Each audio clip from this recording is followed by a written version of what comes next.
Thank you for being here today. My name is Hyphen and I'm the Executive Director of the New Winston Museum. And raise your hand if this is your first time being in the museum. Yay, a lot of wonderful new faces. Well, so you may or may not know the history of the New Winston Museum. Our speaker here is actually the founder of one of the first Winston-Salem museums back in the 70s. Is that correct? I found You founded it? no, I was employed. Oh. As am I. Well, the New Winston Museum has been a project for probably going on 15 years now. And some of our city's leaders decided that, well, they recognized that Winston-Salem was the only major metropolitan city in the state without a city museum. We are so fortunate to have Old Salem here in our backyard, but our city's history just begins there. We start telling the story from 1849 until present and into the future. And this is a temporary location for us. As you can see, we have already grown out of this space. And we're doing the best that we can with this space, so thank you for your patience and sitting in close quarters. Let's see, this is our Salon series. And so we have these talks twice a month on Thursdays. And so far they've really been wonderful, but this is one that people have really wanted to come for a long time. And so I'm going to turn it over to Chris, our Director of Programs, who's going to share a few things with you, and then I'm going to talk about them. Welcome, everyone. My name is Chris Jordan. I'm the Director of Programs here at the New Winston Museum. And I wanted to just go over a few housekeeping things. I want to thank Old Salem for allowing us to use their visitor center parking. I also want to let you know that in the back there, if you have not already joined our raffle, we are raffling off a history book today, and all you need to provide us is your name and your contact information so that we can harass you periodically with updates on our events. Also in the back there are some program surveys. We want to know what you think about the program today, good, bad, ugly. We want to know so we can improve this for the future.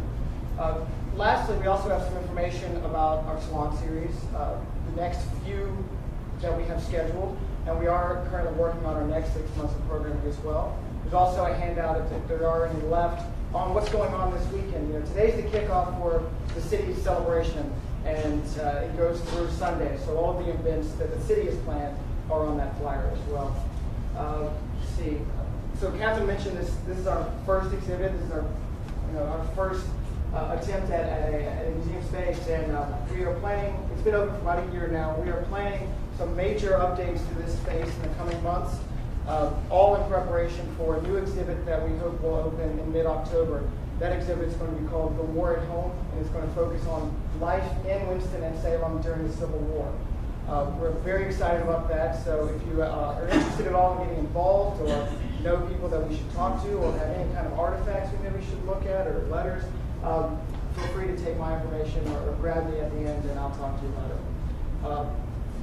There are bathrooms in the rear, as many of you saw. If those are full and you need to use the restroom, there are also some downstairs in our office space.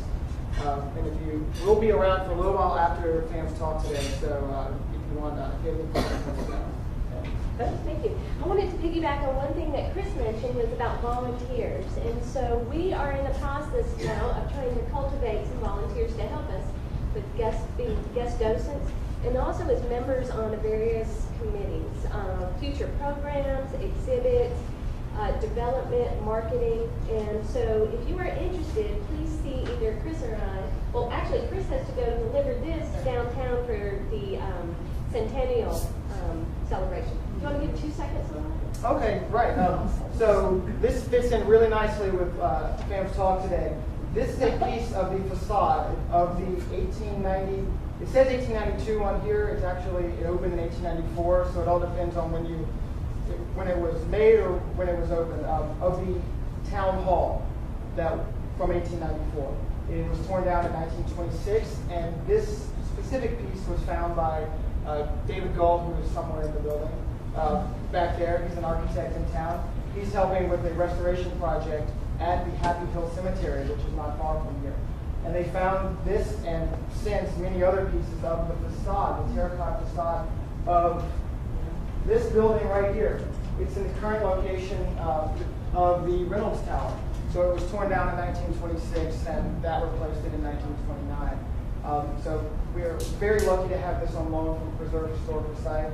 It's quite large, quite heavy, as you might imagine, about 83 pounds, and we're going to be taking it over to City Hall today for the celebration and the reception going on tonight. So if you want to get a closer look at it without a case, it'll be in City Hall tonight.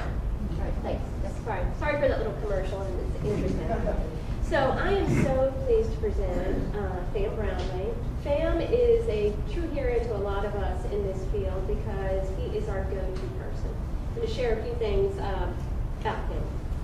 So Fam grew up in Ardmore and attended Reynolds High School. He was in the Navy and served in Vietnam for 15 months. He had his undergrad degree from Guilford College and has an MFA in creative writing from UNCG. He was a curator of the first Winston-Salem Museum and has been a freelance writer for more than 20 years. He published a book in 1977 called Winston-Salem, A Pictorial History, which is out of print, and on Amazon it goes for $90. So, yeah. He's been the owner of his own advertising agency and computer consulting business, and has been a teacher as well. He's taught expository writing, American literature, and oral communication at Forsyth Tech for more than 15 years. And he's currently the historian at the North Carolina Women's Library. So please join me in welcoming Fam Brownlee.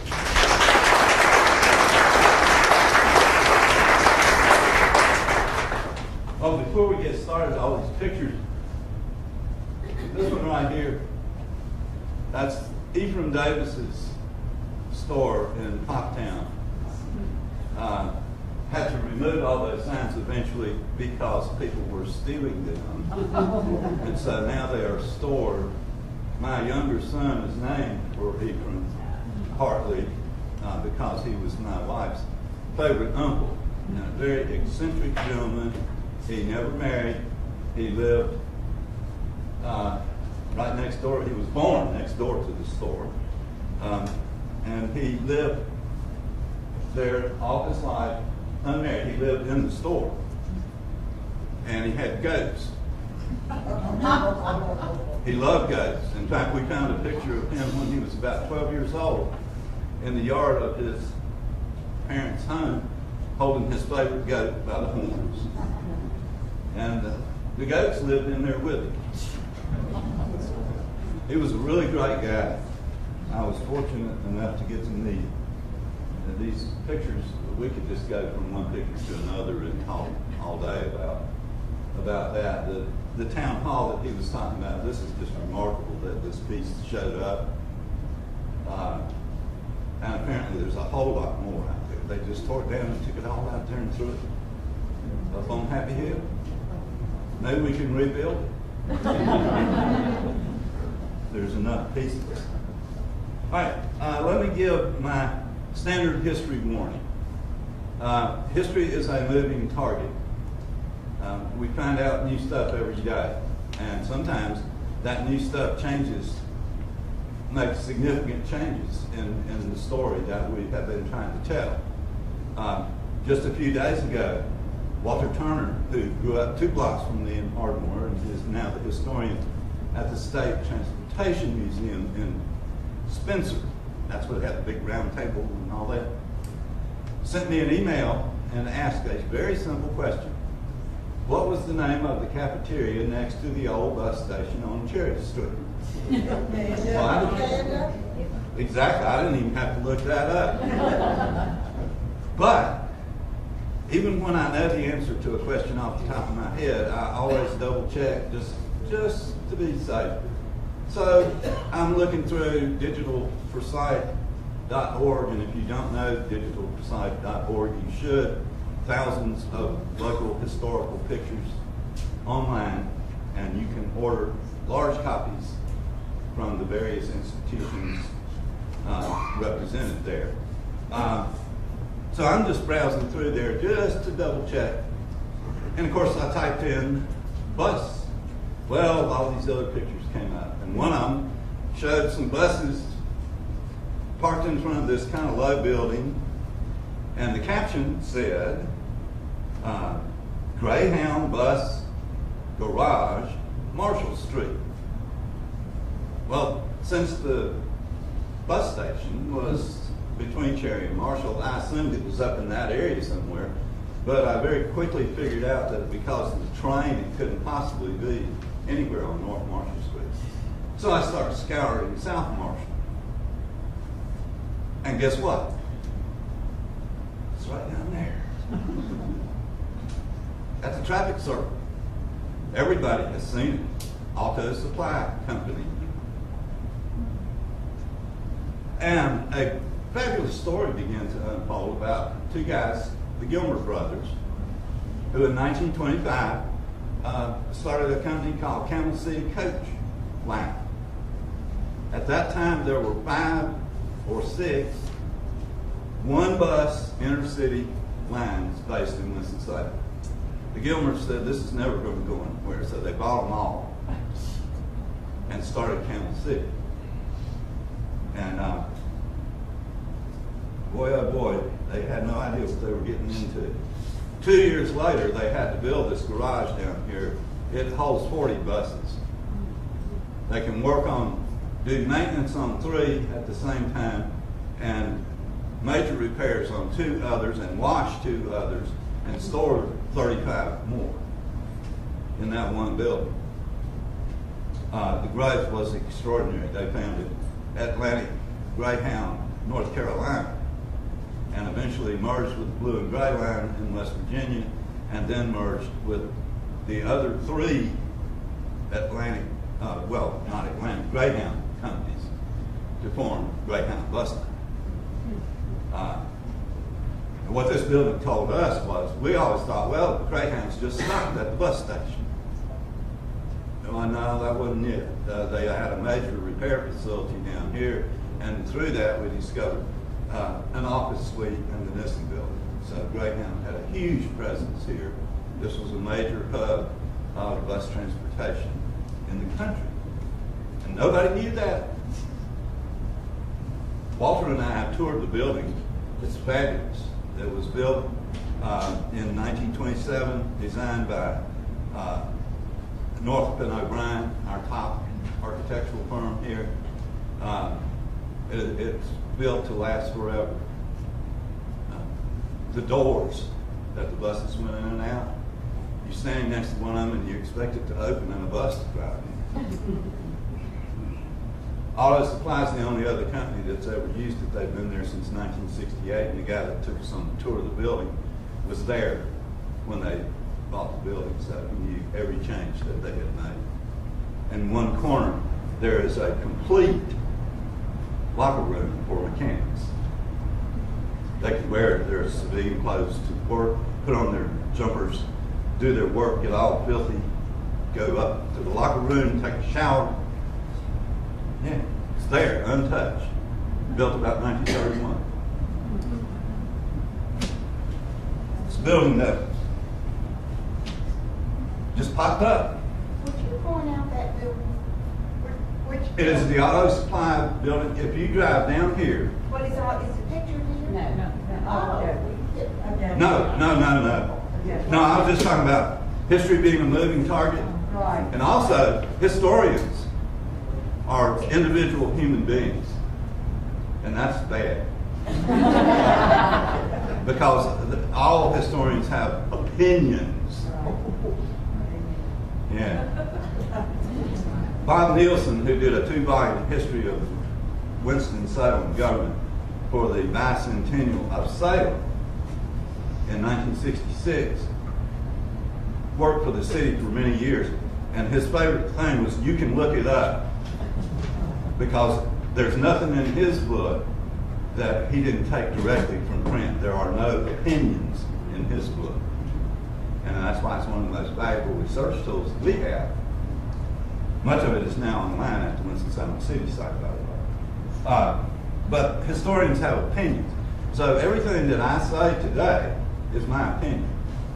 And if you don't like it, you're perfectly welcome to do your own research and form your own opinion. Always be aware of that that historians bring their own ideas to things. Sometimes they're way wrong. I have been. Oh, and let me put in since we have some commercials here, let me do one more. Our blog is one of the hottest blogs in history world, certainly public libraries.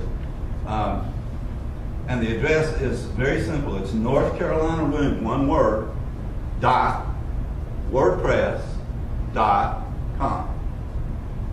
Go. We had over 25,000 hits last year from 88 countries. We're very popular in the Netherlands and South Africa. We don't know why. We do a lot of business with people in Europe. I'm working on 2 projects right now, one in Belgium, one in southern France. A young man from Winston-Salem graduated from Reynolds High School in the commercial program as a printer, went to work for the Winston-Salem Journal, was drafted into the Army World War II. When we invaded southern France in 1944, he single-handedly liberated a French village, a very small village, and died of the wounds that he received in the process. He's buried in the village. He is the local hero. And now they're building a monument. And so I've been able to send them pictures of him and pictures of Reynolds High School and the press room at the Journal and all that kind of stuff. And there's blog posts about almost everything. I've been doing a lot of centennial blog posts here lately, but just before I started that series, I did one on our own local homegrown Forsyth County version of John Dillinger. And you want to read it. The guy didn't like being in jail. He was convicted 5 times of crimes. He broke out 6 times.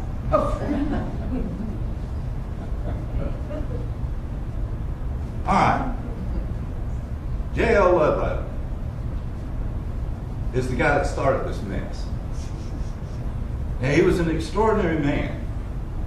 You can actually spend the night or a week or whatever you want in his house because it's bed and breakfast at the corner of Summit and this street. And the last time I was there, it was a very nice place. Ludlow's brother was a cartographer for the United States Army, attached to General George Armstrong Custer's 7th Cavalry. He had a little unit, and they went out and mapped. And one morning they got up and went out and mapped, and they heard a big ruckus over the hill. And when they got back, Custer had made his last stand. They survived. Ludlow didn't get into any kind of excitement like that, our Jacob Watt Ludlow, but he was an interesting man. He was an engineer, and he was the first city engineer of the town of Winston. And he also, his passion was water. Boring stuff, huh? Well, without it, you can't have a town. And without sewage, you wouldn't want to live in the town. Yeah. Ludlow became pretty much a self-taught expert in sanitation and water. One day and he's always having ideas. In 1884, he said, we ought to have a sewage system. No city in North Carolina did. What did people do with their sewage? They threw it out back in the middle of the night so nobody would see them. And the city council said, well, that's a great idea, let's do it. And then they got to thinking, well, you know, Colonel Ludlow doesn't really know a whole lot about building a sewer system. Let's do a test sewer first. So they sent him down to Raleigh, and he built a sewage system in Raleigh in 1884. So Raleigh was the first city in North Carolina to get a sewage system. Then he came back here and built us a much better one, having learned a lot of lessons from the Raleigh project in 1886. So we were the second city to have sewage. Ludlow was into everything, and he was a go-to guy. R.J. Reynolds had about 12 brilliant ideas every day for businesses that had nothing to do with tobacco. But his time was pretty much taken up. And so he had the habit of thinking of something and then saying, you've got the time and the brain. Here's some money. Do it. One of the biggest and most successful companies in the history of Winston-Salem, most people never heard of. It was called Southern Chemical Company, and it was up near the airport. And it was R.J. Reynolds' idea that he had in 1897, how to make money off farmers besides buying their tobacco. How about selling them fertilizer? Back. He's going to get his cut at every end. Well, he didn't have time to fool with it, so he grabbed Ludlow, and of course Ludlow did it. 15 years later, they sold out to the Virginia Carolina Chemical Company for millions and millions of dollars. Ludlow, in December of 1912, made a speech which we have come to call the Walled City speech. It was a really great speech. And what he was talking about was that it seemed like there was a wall between Winston and Salem, where there should have been a whole lot more interaction. There was virtually none. Some isolated cases, yes, but by that time they'd already tried several times to join the two cities together, and each time one city voted no and the other voted yes. And sometimes there were good reasons and sometimes there weren't. Hogs running loose in the streets. Salem people, they let their hogs run loose. You had to have a collar with your name on it. So if you got hungry for bacon, you'd go find the pig that had your collar. And they could go anywhere they wanted to. Winston had a stern law against letting hogs run loose in the street. Hey, they were a real city, you know. We're a business city. We can't have hogs running loose in the street. They even had a hog jail. Yep. It was right next to the real jail. And it actually wasn't so much of a place as just a little pen. And they had a hog policeman. He was part-time. He only worked when a hog was found running loose. If summons him, he would go arrest the hog, take it, put it in the hog jail. Then the owner, when the hog didn't show up, could go down there and pay a fine. And the fine was stiff as $1. The hog was worth maybe $5. So, but they weren't having it. And so at one of the conjunctions when they tried it, the Salem people said, well, if we join with Winston, can we still let our hogs run loose? And the Winston people said, no way, ain't gonna happen, baby. And the Salem people said, well, we're not joining. Well, the whole thing's ridiculous. You think the hog knew where the city limits was? I guarantee you there's all kinds of half-breed piglets being born in Winston. From Salem hogs that didn't know where the city limit was. Well, Ludlow's speech struck a chord in both towns. And he was a very respected man. In fact, he was the only non-MD ever to sit on the State Board of Health. He was so respected statewide. And so people started talking about it. But on January 1st, 1913, the Twin City Sentinel ran an editorial on the front page bragging about what a great year 1913 was going to be, because 1912 had been good, but 1913 was going to be the best year in the history of this community. And they mentioned all kinds of stuff, that the tax base was going to expand, that the business base was going to expand.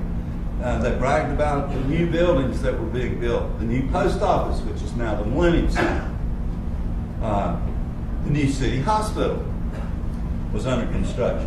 new Twin City Club, which we no longer have, at the corner of Cherry and 4th Street.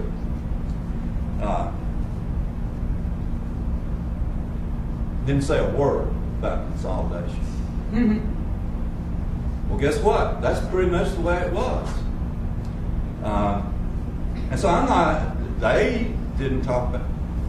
When the two cities actually joined together the second week of May, the newspapers had an article about the last meeting of the Board of Commissioners of the two towns. And then they had another article about the first meeting of the new combined board. And that's all. So if they weren't interested in it, I'm not either. So we're not going to talk about consolidation. There's plenty of information out there about it, and tonight we're going to have the big thing, you know, and then Frank's masterpiece is going to be shown at the Aperture tonight. If you don't have a ticket, it's too late. It's sold out. But it'll be on UNC TV later, at the end of the month, and there'll be other opportunities to see. It'll be here on Saturday. That's right, it will be here. We have 2 screenings. Yeah.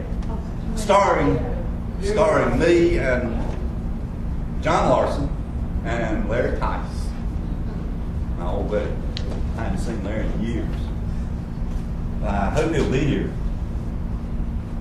Now, I thought I would talk instead about some of the things that were going on here that had something to do with consolidation.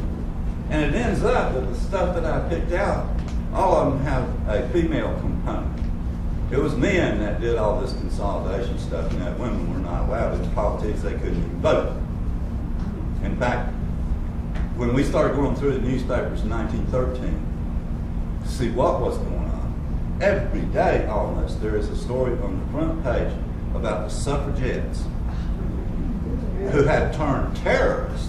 In Britain, there were certain ministers in Britain that were afraid to go outdoors if there was a gathering of suffragettes.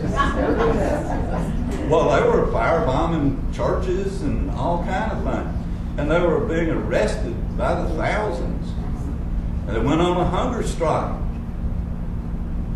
And they were force feeding them. So see, nothing ever changes. It's not just Guantanamo.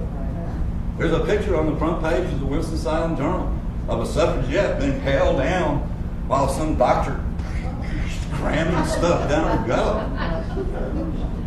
And there was such an outrage over that they had to stop. Yes. Well, you ought to read the way the papers talked about the suffragettes. It was like they were just horrible. All they wanted was a vote.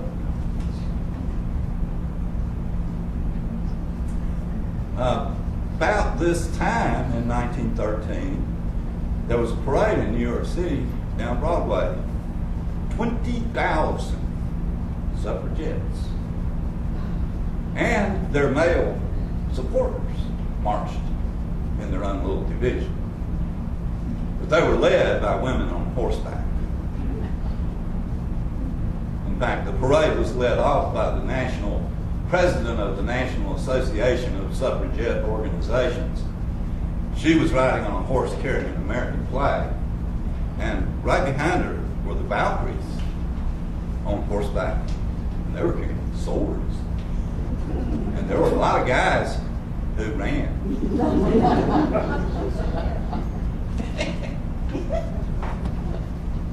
The talk about consolidation. The first real action was not the guys. It was the women. The Women's Civic Improvement League. Sounds like your standard thing, right? Yeah. Well, there was one in Winston and one in Salem. There was one of everything in Winston and one in Salem, and they hardly even knew each other most of the time. Somehow this inspired them to join together. The Salem ladies joined the Winston ladies. And this was a crackerjack outfit. This was not some bunch of people that didn't have anything to do. The president was Mary Riggins, And when you look in the city directories and when you read the newspaper stories, they're always Mrs. something or Mrs. this or Mrs. that. And they don't even use their first name. So it's like there's some kind of property. You know? So we give Mr. Riggins credit for what Mary Riggins did. Mary Riggins was the president in 1913. Her husband owned a livery stable, probably the biggest one in town at that time. Evelyn Haynes, they had by wards in Winston. They had a ward leader because they were getting ready to change this town. They didn't care what the men did. The ward leader in the first ward was Evelyn Haynes. Her husband was P. Huber Haynes, son of Pleasant Henderson Haynes. And he was at that time running Haynes Knitting, pretty much, because P.H., his dad, was more or less in semi-retirement. The second ward leader was somebody named Catherine Reynolds. I don't know who that. Yeah, she changed that. She was born Catherine, Katherine. She changed it. Well, she fell under evil influence. Boy, we could talk for a month about her. She was something. Yeah, the State Normal School for Women opened in Greensboro in the 1890s. And its first president was Charles Duncan McKeever, who, by the way, was the first principal of the Winston graded school, which was the first public free graded school in North Carolina, 1884. A remarkable man. He was a radical. I don't think they knew that when they made him president.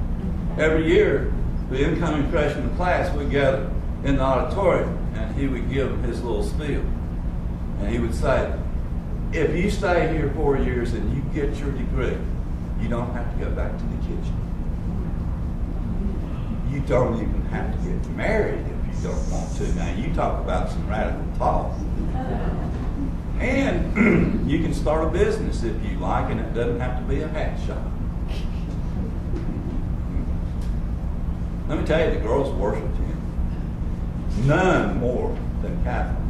She became his chief disciple. And while she was in school there, she was the head of just about every organization in the school. It's amazing. She had such energy and such intelligence and such drive. And in fact, at one point, her father said, I'm afraid by sending her down there, I have made her unmarriageable. There were other reasons involved, but he pulled her out of there and sent her to Salon's, which was a school that you went to learn how to get married. And of course, think about that. She's been in one school for 3 years. She moves to Salon's. She's a brand new student. By the middle of the year, she's the president of almost every organization in Salon. Just remarkable. And in fact, there's an old family story that says that when R.J., he turned out to be an old-fashioned guy after all. He had lived a pretty wild life up until the time Catherine got hold of him. But he went up to Mount Airy to see her daddy, Zach Smith, and asked for her hand in marriage. And Zach said, R.J., why don't you marry my daughter, Maxie? She needs a husband. Catherine doesn't need anybody. And we have a wonderful picture in the collection. It's a picture taken of the front porch of the Reynolds house at 5th and Spring Street, where the library is now. Probably on a Sunday. And who's sitting on the porch? R.J. and Catherine, Maxie, and her husband. R.J. never missed anything. Her husband lived next door to R.J. before he got married. And so he took Zach's words to heart. He introduced her to this young Dunn fellow who was an up-and-comer in the insurance world. And so Maxie got herself a husband. There they all are. Well, oh, and we forgot about Bertha Tatum. She was third ward. And her husband was a life insurance agent. These four ladies and the Salem group decided, okay, if we're going to have a city, let's make it a good city. Schools didn't have cafeterias, public schools. A lot of the kids who lived near the school went home for lunch. And the ones that lived too far away had to bring lunch, so they had a sandwich. They said, that's not good. Soup. They need soup. So, the Women's Civic Improvement League started serving soup at all the schools in Winston. And there were a lot of them by then. Every day. And the teachers immediately said, wow, our classes after lunch are much better now because the students seem to have more energy. Okay, encouraged by that, they said, well, let's see if we can't have an even bigger impact. And so they started a home improvement contest. The idea was to go through school children, get them to improve things at home, things like dietary matters and cleanliness. And the first week they signed up 200 kids in the white schools and 200 kids in the black schools. And so now we got home improvement going on. Don't you know the parents love that? Yeah. Children come home and start criticizing. Boy, this place sure is dirty. Well, as a parent, I would have an answer to that. Here's a broom. Get to work.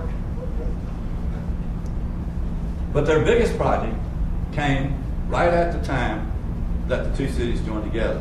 And it was by far the best covered news story of that period.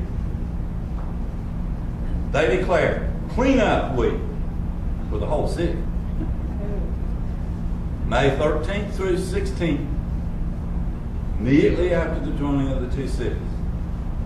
And they did it by ward, and they meant business. They didn't do the cleaning up. They took cavalcades of cars decorated. Catherine loved decorating cars. She put flowers all over it. Suddenly they would charge into the first ward.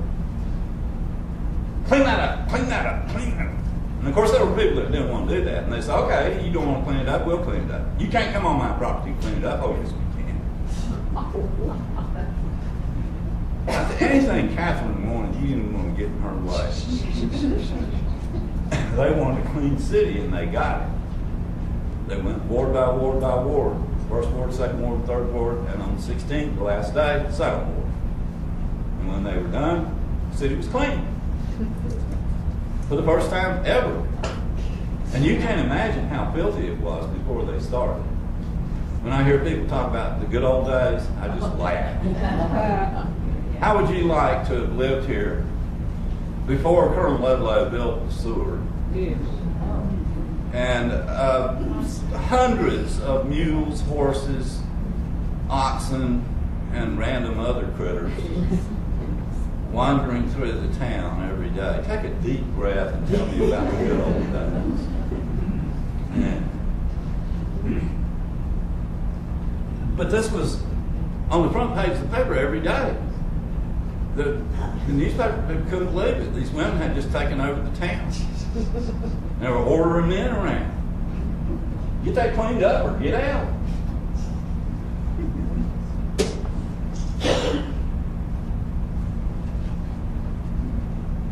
Buffalo Bill's Wild West began in the 1880s, and it was the biggest show in the country. It made Ringling Brothers and all those look sick. It had a cast of dozens and dozens of real Indians and real cowboys and horses and bison It was so big that it took 2 trains to haul it around the country. And it finally came here in May of 1913. First visit.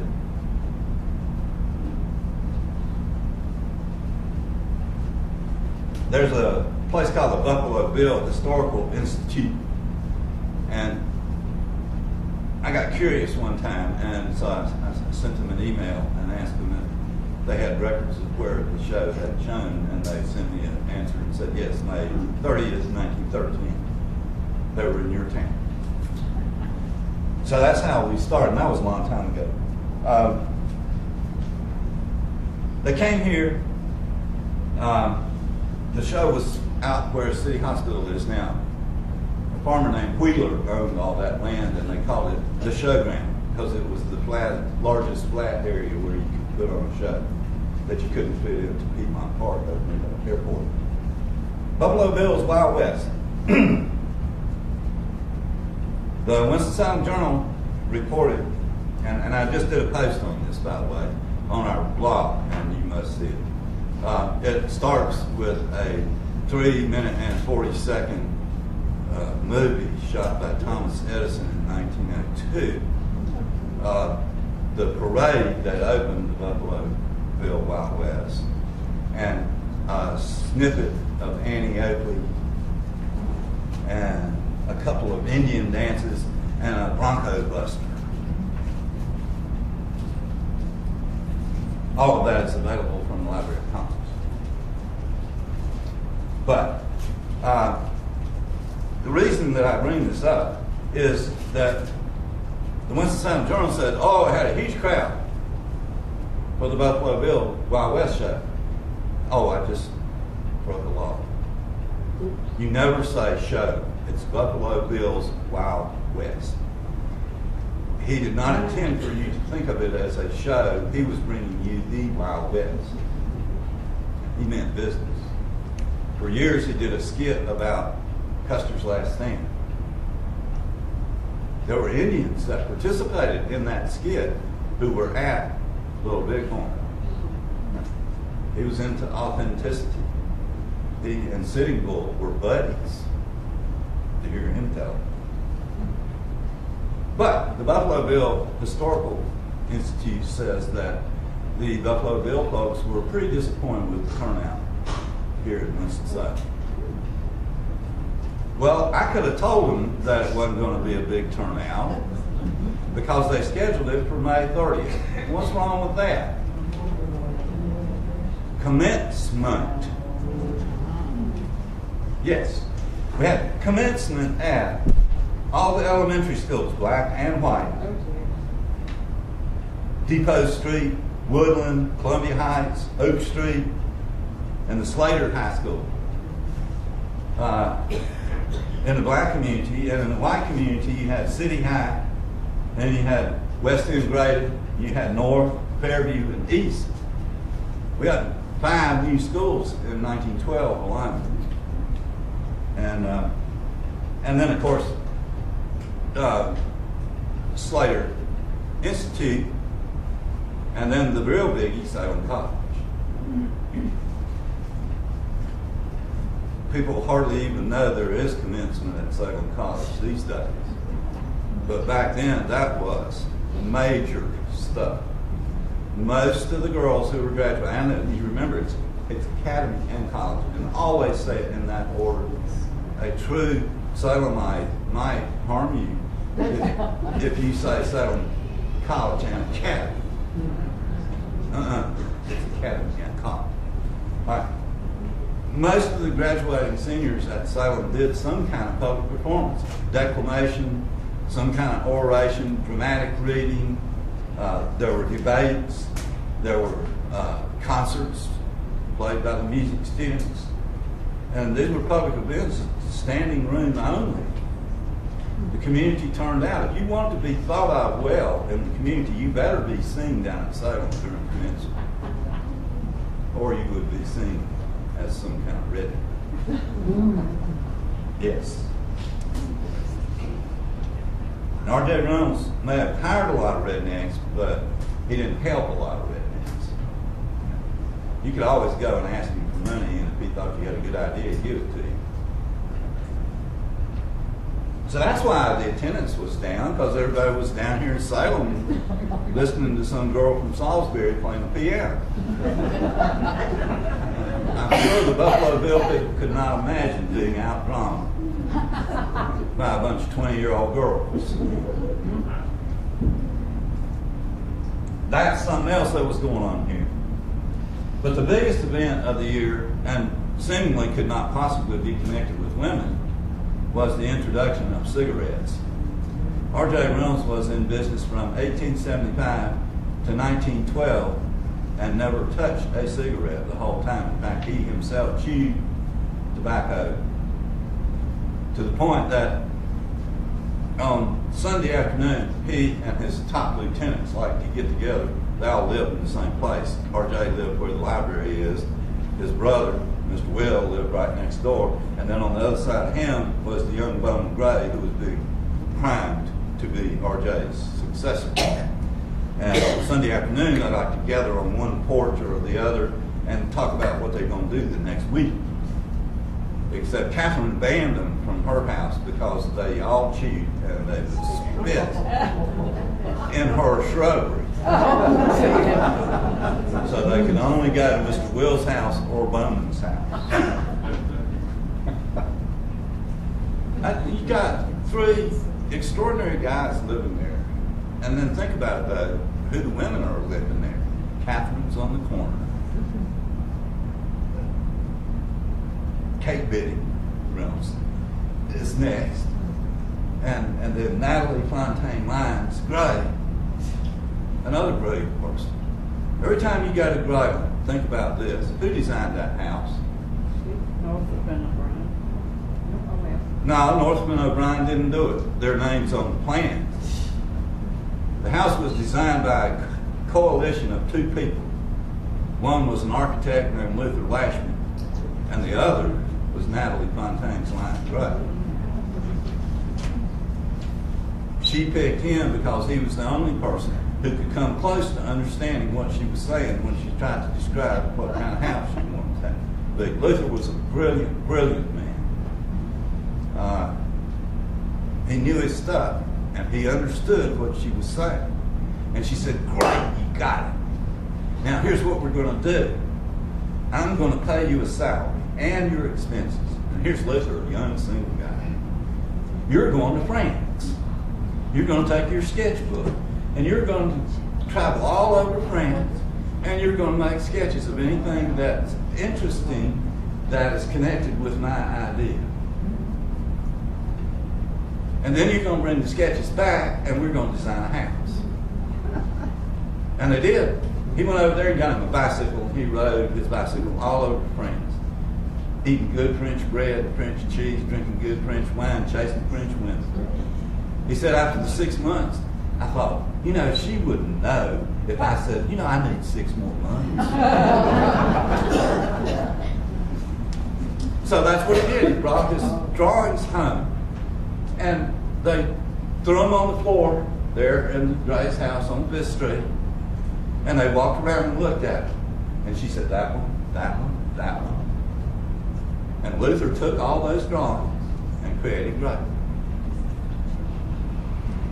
When you see it referred to as French Norman architecture, be glad that Luther is dead, because he would have a nervous breakdown every time somebody used that term. And of course, Tom Gray, who is one of the most brilliant people that ever lived in this town and a dear friend of mine, wrote a book about Grayland in which he calls it Norman Revival.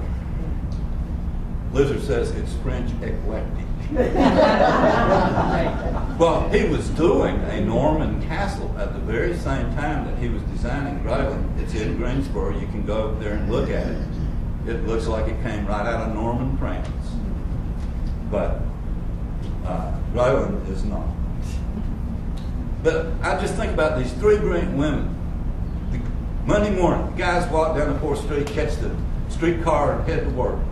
15 minutes later, the 3 women walk out and they meet in Kate's garden. And the ground starts shaking. Because something's going to happen. and it will be unexpected most likely. Catherine was a radical.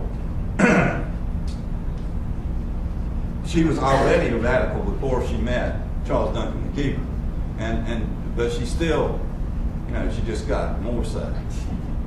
She married the richest man in Winston-Salem. When Michelle set out to write her biography that was just published, her intent was to write a biography of Catherine. I could have told her before she started, you can't do it. She realized right away that it had to be a joint biography. You could not separate the two. You have to realize RJ was 55 years old when he got married. He had been chasing women and leaving a trail of illegitimate children behind him. We know the names of two of them now, and full biographies, both very well known people. Drinking, gambling, he was a hard-working guy and he was a hard-playing guy.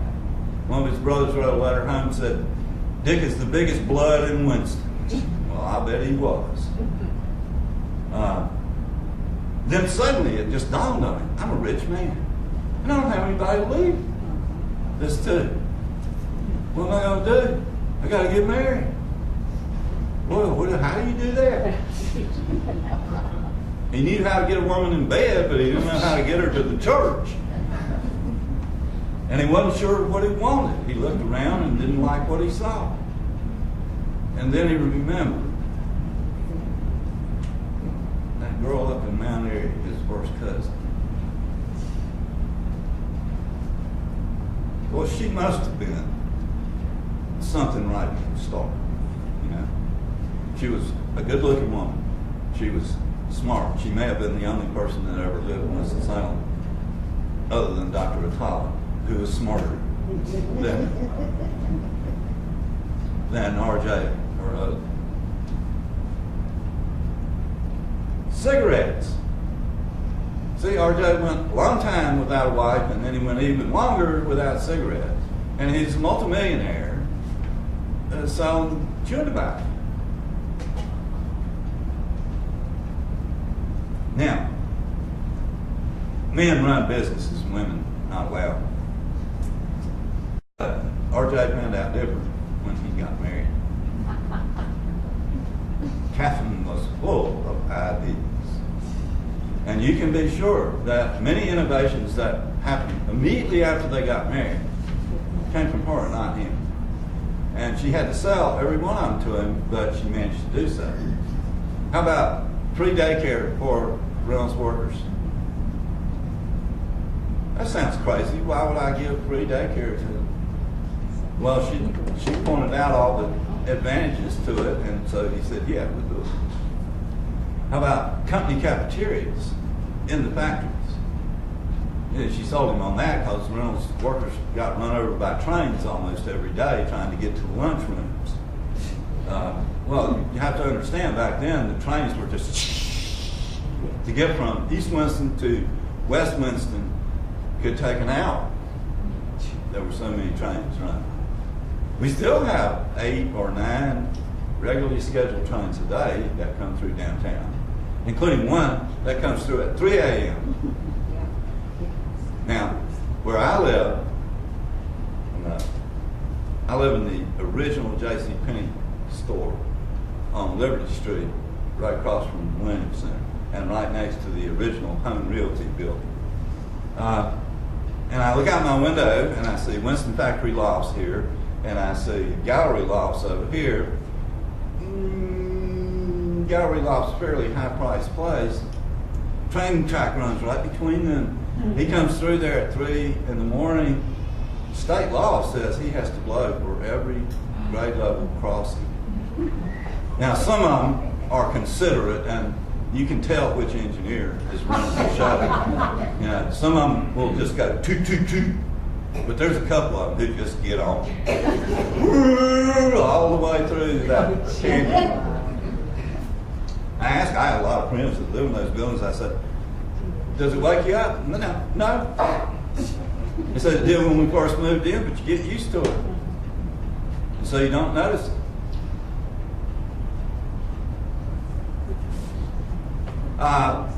Company medical department. I'm sure that was a hard sell, but at the same time an easy one. Healthy employees are more productive. When employees are sick, it costs the company money. And so Catherine, she could pretty much get him to do whatever. He was lovesick. If you read the letters, that I miss you. Huh? This big hard-charging guy is a multimillionaire, runs the whole city. And you miss him. Because she traveled a lot, because she was in everything you can imagine. In the official company history, which is this thick, and it took almost 20 years to get it published after it had been written by Dr. Nanny Mae Tilley, the leading tobacco historian in the country, there is one line that admits that Catherine had something to do with Camel cigarettes. Well, suppose they admit that she probably edited the words on the Camel pack. I'm going to tell you, I can't prove it, and I never will be able to because they lie. But I'll bet you she played a major role in him getting into cigarettes in the first place. She's a very practical woman. She's looking at what it costs to produce a plug of tobacco and what you can get for it, and she's looking at the almost invisible cost of producing a cigarette and what you can get for that, and saying to RJ, you know, get with it. They produced 4 brands originally. There were Osmond, Reno, Red Camel, and Camel. I think she probably knew right away which one was going to make it. The first year, 1913, Osmond, Reno, and Red Camel sold 33 million cigarettes. Camel sold only 1.1 million. The other 3 outsold them 33 to 1. But that's mainly because Camel was only introduced in the last few weeks of 1913. Yeah, by 1919, 6 years later, the 3, Red Camel, Reno, and Osmond, sold 209 million cigarettes, individual cigarettes, 209 million. That same year, Camel sold 20.8 billion. Most of that is thanks to the opening advertising campaign, which was one of the most extraordinary things ever done in this country. And again, a New York advertising agency is given credit for this campaign. I see Catherine's fingerprints all over it. Yeah. It was absolutely great, and it's still taught in advertising still. In every newspaper in the country of note, on a given day, the same day, appears a little box, and it says Camel. And people are reading their paper and they go, what's that? Camel? What's that mean? A few days later, a little bit bigger ad. Camels are coming. So now we're reading the paper and go, camels are coming. What? Must be a menagerie or a circus. Something like that. Wonder why they're not advertising tickets yet. All right, the day before camels are actually officially introduced, as a plot. It says, tomorrow there will be more camels in Des Moines than there are in all of Asia. Well, now you got alarm, you know? People are worried. It's some kind of invasion. And you know,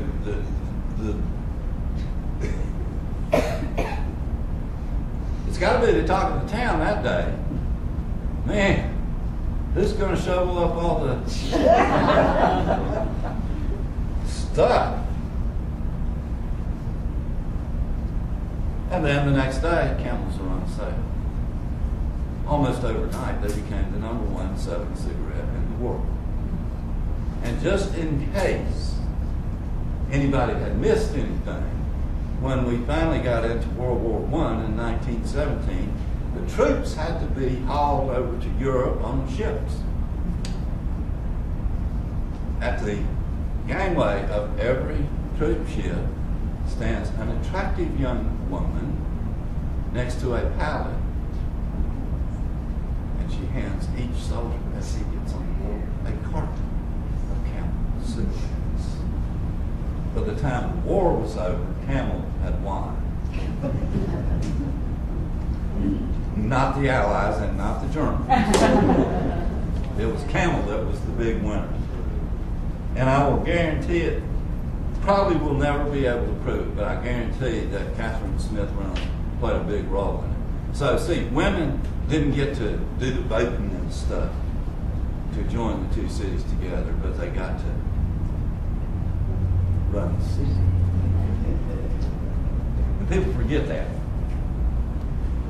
Nancy Susan Reynolds was RJ's daughter, and she started getting me to do errands for her when I was running the old museum down here. And some of them were pretty elaborate. Somebody got in touch with her one time, and they said they had her father's 1908 custom Buick, and they would sell it to her for some outrageous amount. And she said, you know, I would buy it and give it to the museum, but I want to be sure it's really Daddy's car. And so I was dispatched to Wilmington to investigate this. Okay. And turned out that we couldn't authenticate it, and so she never bought it. But we got to be pretty good friends. As good of friends as you could be with Nancy. She had a lot of problems with, because every time she walked out of the house, somebody was standing there with their hand out. Really a nice woman. I like her. And I asked her one time, I said, you know, I really have a hard time imagining R.J. Reynolds as a dad. And she said, you know what? He was the best dad that you could imagine. She said, the happiest moments of my life were sitting on Daddy's lap while he lit. And that picture still is not quite in focus for me, but she said it. We're about out of time. Got any questions? Who was her husband?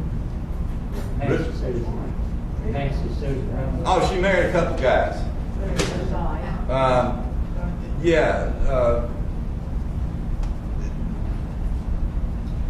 She finally moved to Connecticut. She said, you know, it's so nice living in Connecticut. Nobody has an idea who I am up there. But down here, it's another story. Yeah, she had a pretty rough life. She had married, were really sharp people, though. All the Reynolds.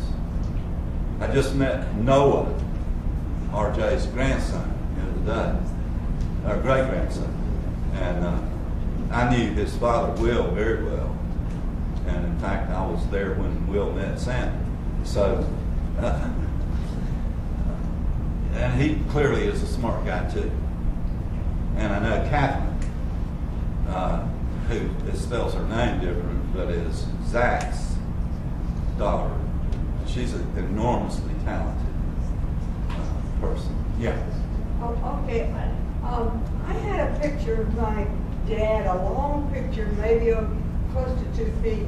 He was in with the fire department in Winston-Salem, and I will say like early 20s or so. Mm-hmm. And when my mother let somebody borrow it with old Salem, and I said, well, Mom, will you hold on to it?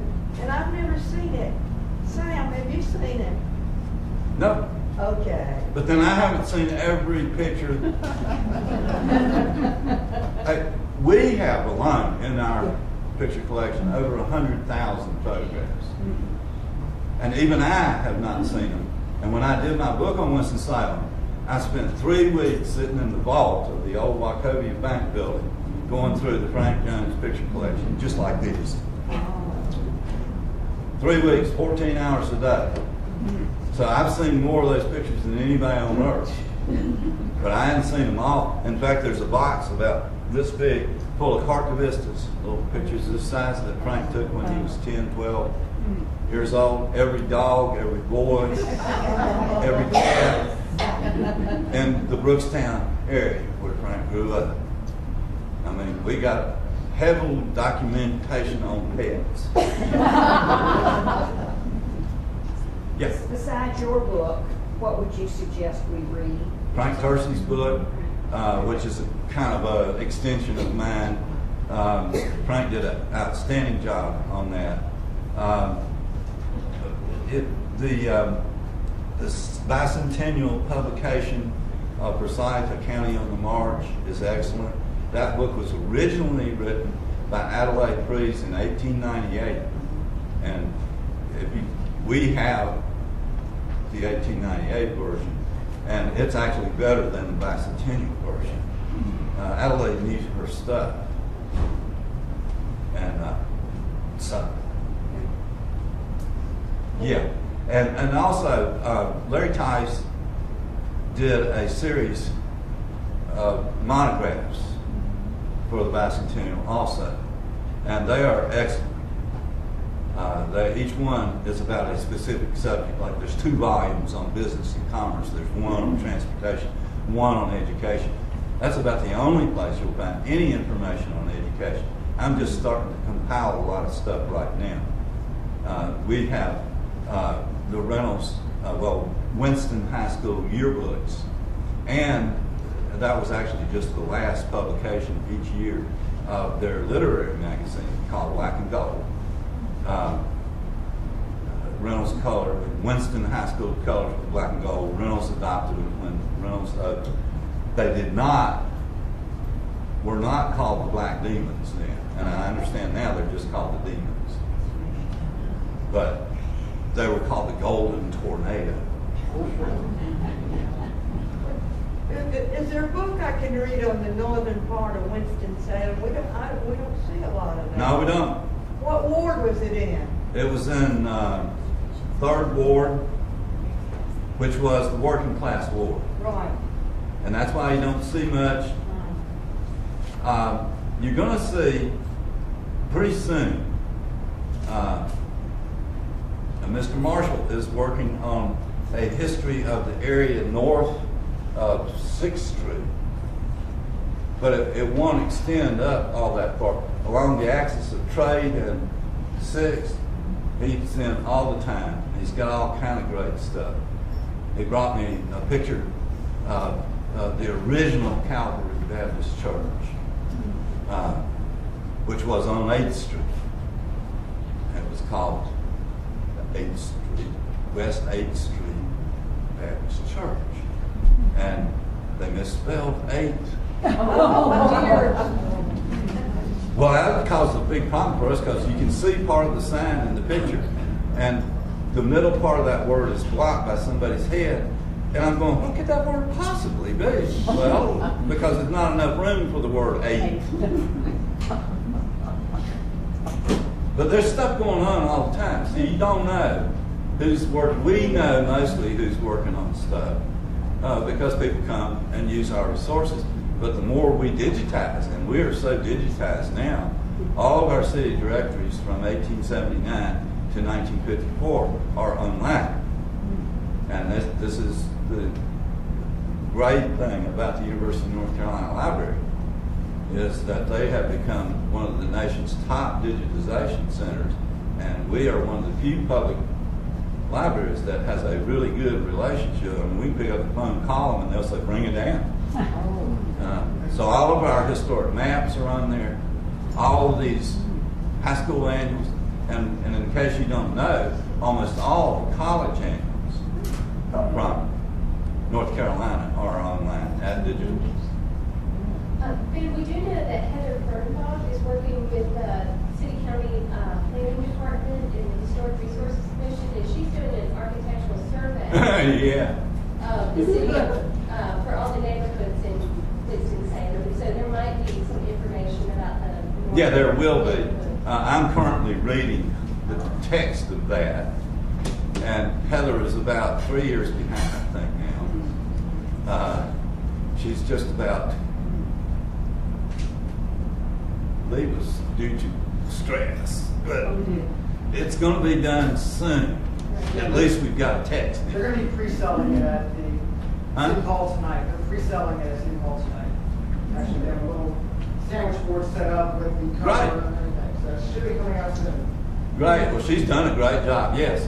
What's the name of the software you liberated? You know, I don't remember. We have so much stuff going on. I've got about 9 projects in various stages right now, not counting blog posts that are upcoming. But it's a really remarkable story. I mean, and that this young French guy is the one who's in charge. He's not one of the old people in the village. He's a young guy. He's college age. And I've sent him the names of the guy's sisters, and he's hunting for them. So, Hey, ma'am, can Yeah. you tell just briefly the origin of the neighborhood? What? Like Ardmore, Winston counties. I'm about to write a book about Ardmore, and you're going to be featured in it. Since you were one of the prime troublemakers, and it's going to only be about trouble. Well, that's too complicated to go into. I'm actually considering writing a book about Ardmore. I hate to even take on such a thing, but it was a wonderful neighborhood. We thought growing up there, and that's Robert Pulliam, who was like my brother growing up. He had sister, I had sister.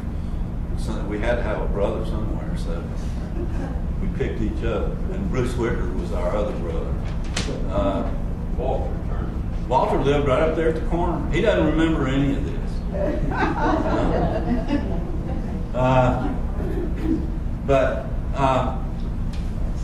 We grew up in Ardmore. We assumed that everybody grew up in Ardmore, all over the world. You know, I mean, what do we know? And we had no idea how lucky we were. What a great place. It was safe, and we could go anywhere we want to. You know? And we couldn't get in trouble. Well, we had dozens of mothers. You know, Robert and Bruce and I and somebody else would be standing out there plotting some trouble. And some lady raised her window up, she'd say, I know what y'all are about to do. Now, you want me to start calling your mamas? Well, you couldn't get in trouble. You had to move on. I think that we have a perfect excuse to invite Fam back to come talk about Ardmore and other neighborhoods. But